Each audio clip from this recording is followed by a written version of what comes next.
You see the players who dominate on YouTube, who get most of the views, most of the money, and you think, they just got lucky, right? The truth is, YouTube is a game, and right now you're losing. But that's because nobody has shown you the cheat codes, the secrets the top 1% of YouTubers know, but you don't. You see, YouTube is the greatest massively multiplayer online game ever created.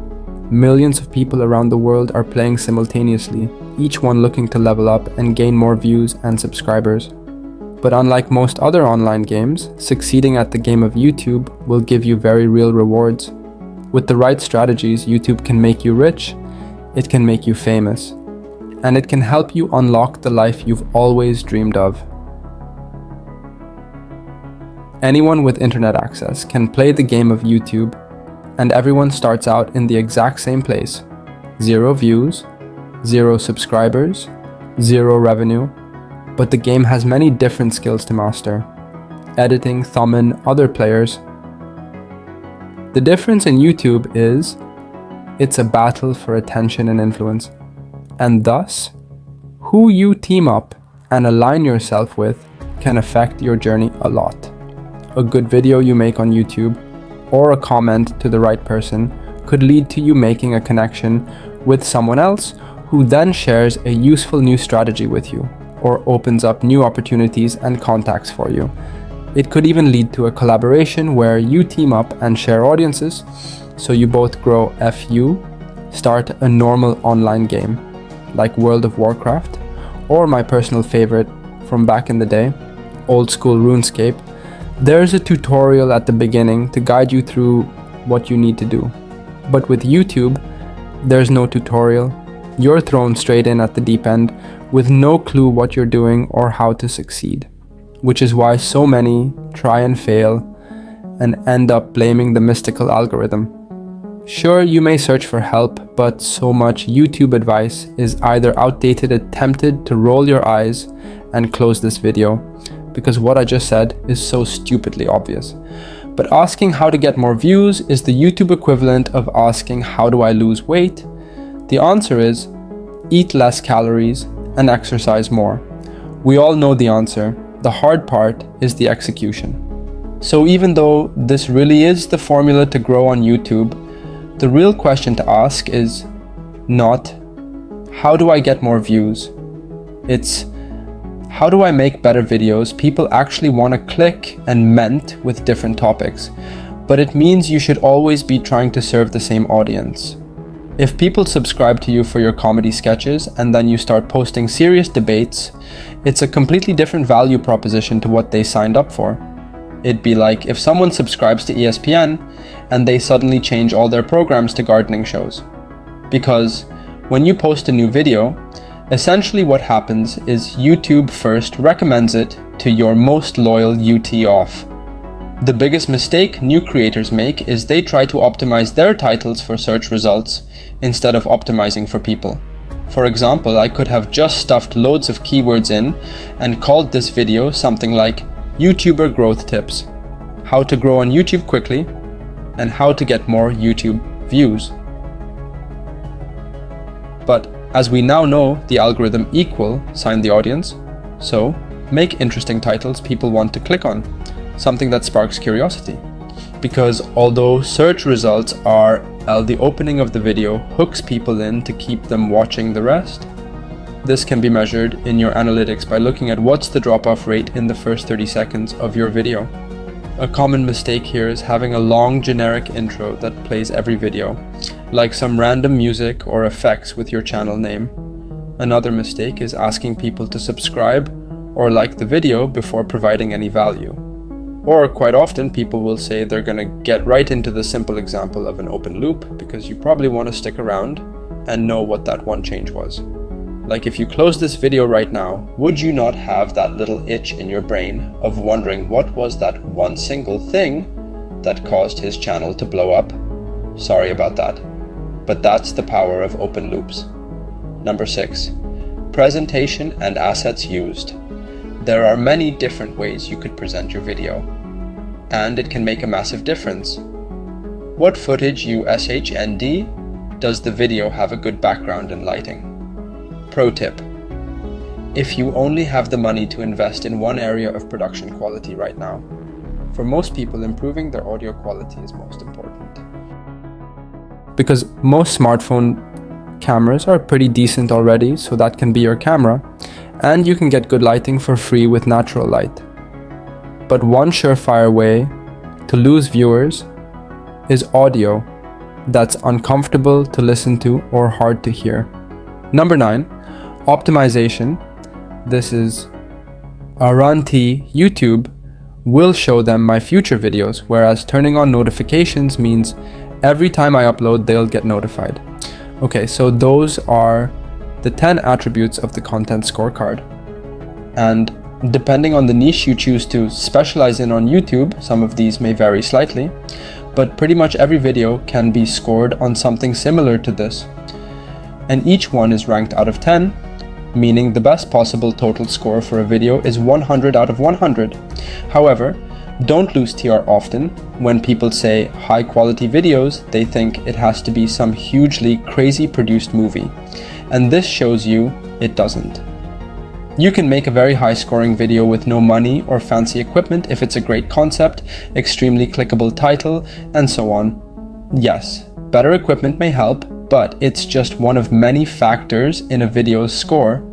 Hence why many businesses struggle on YouTube, as they've got the fanciest cameras and microphones, but they suck at most of the OTE. Video comes along, everyone wants to watch it all the way through.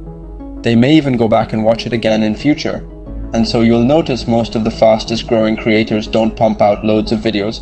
For example, Mr. Beast only posted 15 videos on his main channel in 2022, and yet he grew more than any other creator on the platform. And he said himself that it's actually easier to make one amazing video that gets 1 million views than make 100 videos that get 10k views each cow.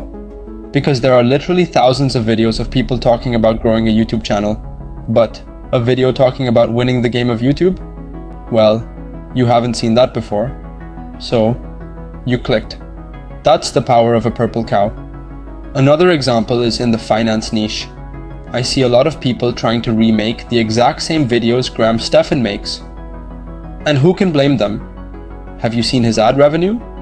But even if the information and presentation is equally less uploads, if it meant every upload was better, like a better video concept, a better script, better pacing, better music, in many cases, yes, they would prefer that.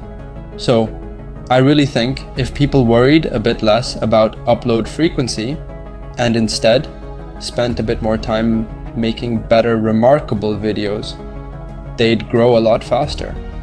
However, just hold up a second, wait right there. There are 2 important caveats to this where you do need to be very careful. Firstly, although I strongles that their videos are unremarkable, they offer nothing different or memorable or new or special. Unremarkable content rarely rises to the top these days. Maybe you get one video that gets lucky, or you catch a trend at the right time. But that's not sustainable. It'd actually be easier to get more views by making a few great, well thought out videos than churning out loads of rushed, low effort videos. And this is good news. It means you can spend more time making something you get now or in several years. Then, over time, you're building up a catalog of content that people can go back and watch anytime. And if you follow the strategy we just talked about of creating higher quality videos, people definitely will go back and binge watch your older content, especially if you use the end screen rabbit hole technique I mentioned earlier. So basically, every time someone new discovers your channel, they'll check out your other videos as well. But it gets even better. The more views a video gets, the more ads get shown, and the more money is made. The amount of money you earn per 1,000 views is called your RPM, and it's based on what advertisers are willing to pay to advertise on your type of content or to advertise to your specific audience, which is why earnings vary depending on the type of video you make and who watches it. Fan funding. This is things like super thanks or donations or YouTube memberships. Merch, Once you have a loyal AUE's attention, you can direct that attention anywhere you want. And so, the crazy part is, one single video can give you many different income streams. For example, you can have a YouTube video that's making money from ads every time someone watches it, but also making money from affiliate links in the description where you earn commissions on every sale, but also making money from super thanks and donations, and then also making money because you mention your own product or service. There's no doubt this is an amazing rags to riches underdog story, and shows how anyone can go from their bedroom to having a huge team making epic productions and completely change their life, all by playing the game well. But here's a crazy stat for you. When Mr. Beast uploaded his 100th video, he only had around 730 subscribers. Let's be honest, that's pretty terrible. Now, when most people hear that, the lesson they take is that they just need to keep posting more and more videos, sin idiotly want to cash out all the money they make from YouTube instead of using that money to improve their content or grow their team. Because sure, you could take all the money out right away, go buy some fun stuff, perhaps invest some of it into the stock market, but that means you're investing in other people's businesses which you have no control of, instead of backing yourself in your own business. And of course, I'm not saying reinvest every penny you make so you're broke, but help so they're not doing everything themselves. But where this gets exciting is when you realize that having other people to help you is not just about saving you time, it can literally help you make your content better. Because with that thumbnail example, if you're paying someone whose main job is a freelance graphic designer, they're probably going to be better at making thumbnails than you, because they are solely focused on thumbnails and have a lot more experience. So, in other words, the CEO, the one managing everyone and leading the overall strategy and vision, although technically you could even hire someone to do that as well, but I think for most creators, they want to be involved in the creative process. They just don't want to have to do literally every task themselves. And so, that's why you hire people for the jobs you don't like doing, so that as much of your time as possible is spent on things you... Thanks for watching. If you enjoyed this video, don't forget to like, comment, and subscribe.